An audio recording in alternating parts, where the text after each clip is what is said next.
Hello, and welcome to another session of having meaningful conversations on topics that matter. Today, we're going to focus on identity, and more specifically, we're going to focus on adolescent identity development for first-time or young parents of adolescents. Now, why is this important, right? What is identity? We all have to find it. We all go through this process of developing it, but what is it really? Now, in Moshman, here, we can read about the development of identity. And identity, as he described it, was a theory of oneself, an understanding of how our beliefs, our commitments, our ideals all play together to demonstrate how we look at the world around us, to explain our worldview from our own point of view. Now, in this book here by Moshman, we read about Marsh's theory of identity development. And his theory was 4 stages, and it focused on diffused, foreclosed, moratorium, which is a little complex that we'll get into, and of course achieved. Now, why would you as a young or first-time parent care about any of these fancy psychology terms? Bottom line is they play into how we as individuals developed through that stage and how our children will go through that stage when they reach adolescence as well. Now, when we look at these 4 stages, when we talk about diffusion, that's you're just discovering your identity. You don't have any commitments, nor do you care to look for them just yet. You're happy just existing. Foreclosed are those individuals with some levels of commitment and a sense of attachment to them, but most of those commitments are not self-chosen. They're not ones that we take on ourselves. They're ones that have been internalized by others, so they're a little harder to hold on to for us. Moratorium, that word, while it may sound a little grim, is more what happens when we enter crisis for our identity, when we take some of those internalized commitments and we reflect on them and they're challenged in some way to make us either question an aspect of our identity or perhaps how our beliefs within a certain domain of identity are. And then the 4th stage was achieved. And of course, achieved is when you have a strong sense of commitment and they're all self-chosen, so the relative strength in those commitments is pretty sound. Now, I've been using the word commitments, right? How do we define commitments within this context of identity development? Commitments are choices. They are decisions that we make about our own beliefs. They can be anything from what religion we choose to adhere to, what our beliefs on marriage should be, how we look at racism or discrimination, right? They can cover any vast number of topics, but they reflect an internalization of how we define ourselves, right? They can also include things like our own individual race or our ethnic background, perhaps the state we're from and how that plays into that, the kind of music that we like and how that forms a part of our identity, right? So those commitments, when we make them, we reach that achieved level, which is ultimately what we aim for in development, specifically within the domain of identity. And as a parent, that should be crucial for you to understand. That's the foundation of how identity works. That's the foundation of our understanding of identity development. But how do we bring that forward into why that matters for our children as parents? I have 2 children. One is extremely young. The other is entering her adolescent stage.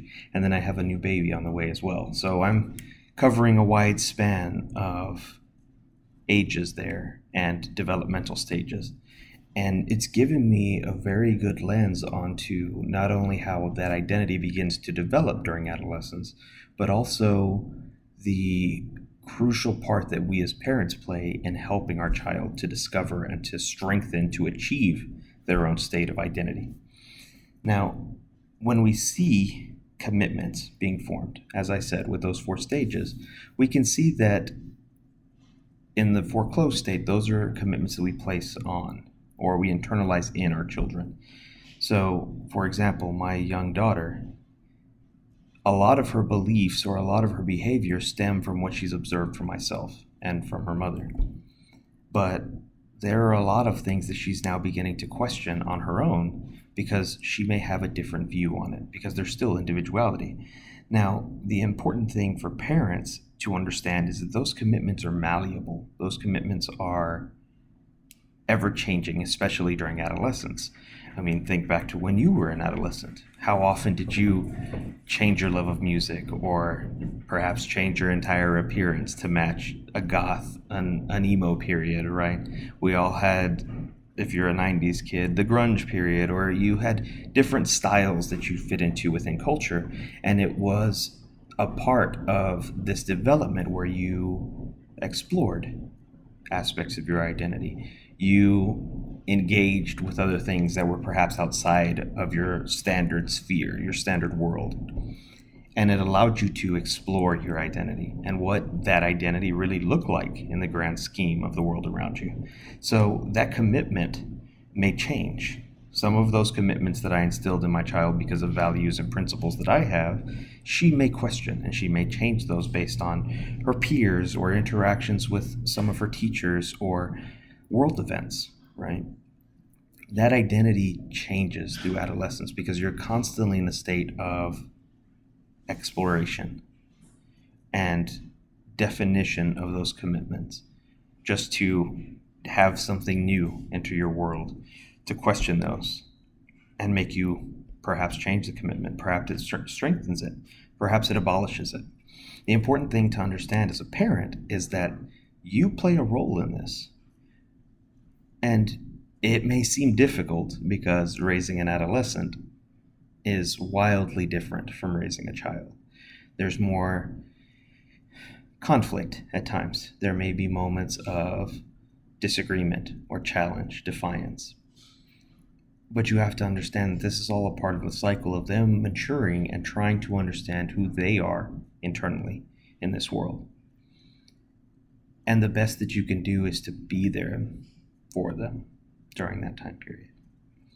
Now, obviously, when we look at commitment, there's a vast amount of research on how commitment plays into that and how identity development can be influenced by our commitments, right? A study by Mies van der Schoot, Keijers and Branch in 2012. It was a longitudinal study to examine just how much commitment influenced identity across adolescent stages from early to late. And what they discovered is that as adolescents approached the later stages, they actually found more of those achieved states. And there were some key differences, right? We've heard that girls mature faster than boys, which has been proven by research. And this stood true for the study as well, that they seem to reach that identity achieved state faster than boys. But the important aspect of it was the commitment that each of those adolescents made. Those commitments are what resonated with them to help them develop that identity, to help them strengthen their resolve, if you will, in who they are. And knowing those differences, knowing that information presented in that study can actually help to serve you as well. Let's say you have adolescents and you have children that are a male and female, right? You have a boy and a girl. And you have to understand that there may be more challenges with raising a boy. There may not, as there are always individual differences. But those challenges may arise and that your daughter may reach that achieved state faster than your son. So the more you know, the more easily you can adapt to some of those identity changes, some of those conflicts that are bound to arise. And when we introduce conflict, we obviously have to discuss the topic of stress, right? Adolescence is probably for most of us one of the more stressful periods of our lives. And most parents that watch this will probably think otherwise, because now having to manage bills and manage work life and manage raising children, all of those things are a balancing act that stresses us out. But when you think of adding the aspect of discovery to an individual, most adults tend to know who they are, or at least they have a firm grip on what their identity is made of, what commitments they have made. adolescents are just discovering that. They're entering that stage of developing that sense of self, right? As Moshman described, a theory of oneself and how that really plays into your place in the world and how you look at the world from your own angle.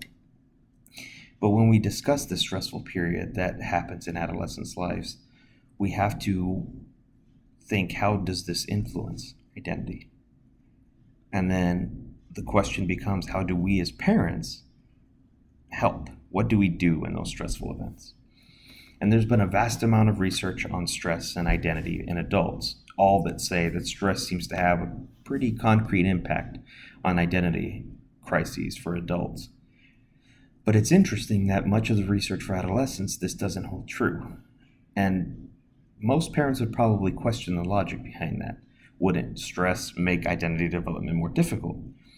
But that's the beauty of this time period, as adolescents are already in a state of upheaval, of crises, where they're trying to discover their own identity. They're trying to develop it and make those internalized commitments to their own identity. Stressful life events don't affect them as much. In fact, counterintuitively, instead of hindering their identity development, it can instead strengthen those commitments that they may already have, because perhaps their commitments allow them to bear the storm of that stressful event, right? In a particular study by De Moore, Van der Graaf, Van Schiek, Mias, and Branch in 2019, they examined this very topic, stressful life events in adolescent identity development. And the interesting thing they found is when the study was conducted, they focused on the loss of a family member or being held back a grade, as these were two wildly different but equally stressful events, and wanting to see if identity development was hindered because of them, either on the personal side or in the educational realm. And they found that within those respective domains, contradictory to what they thought would happen, the stress didn't impact the adolescents as much. It was much more, they were malleable enough or flexible enough to adapt to that stress and actually incorporate it in one way or another into their identity development. And this is a really, really interesting thing to discover for parents, because it helps you understand that at times we may do more damage as parents by hyper-focusing on a stressful event that perhaps our adolescent has already come to terms with, or perhaps they have already begun to figure out a way to internalize and process that stress. So we've talked about some of the research, we've discussed some of the key terms of identity development and some of the factors that play into identity development. So now, how do we bring it all together, right? How do we fold that research, that knowledge on identity development and some of the factors that play into it into application?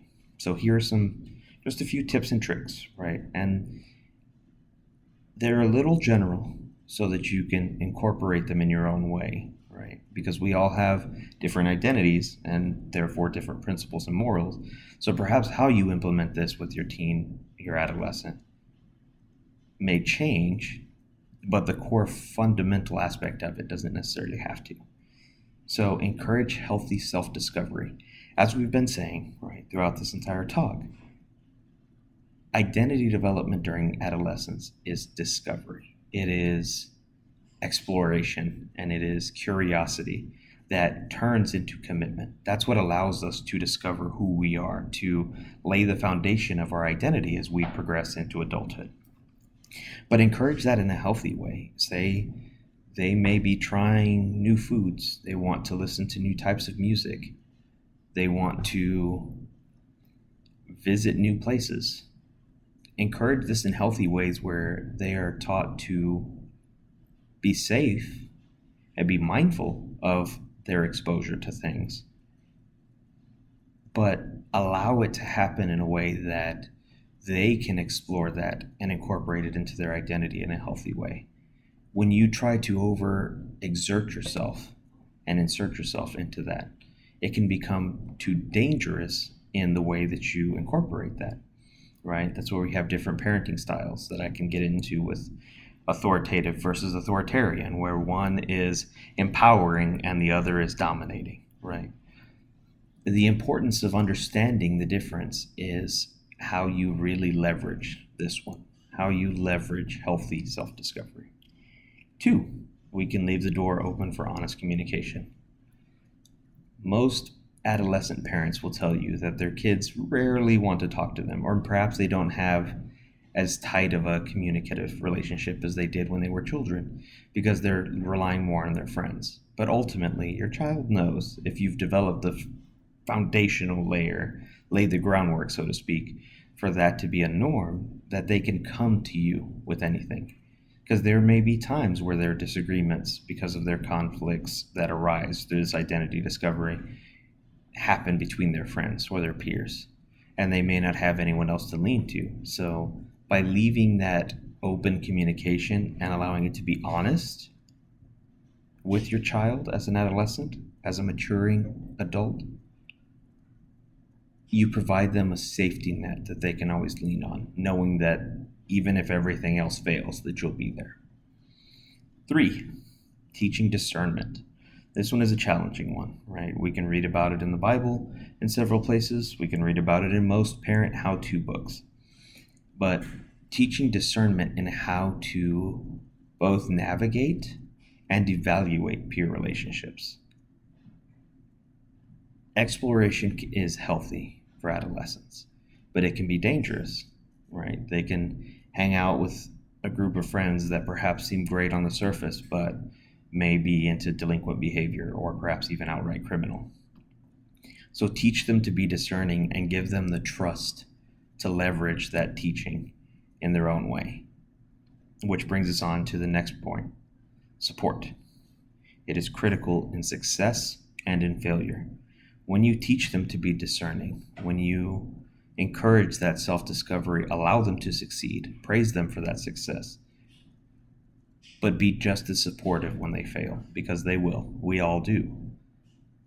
Understanding that you were there at the beginning of their lives and will be there throughout the majority of it, providing that support through successes and failures can go extremely far in helping your adolescent to branch out and reach those points of achieved identity, because they know that they have someone in their corner, which I think all of us can really relate to. And the last one is, obviously, with all of these things and trying to recognize your adolescent as a maturing adult, it's maintaining age-appropriate boundaries.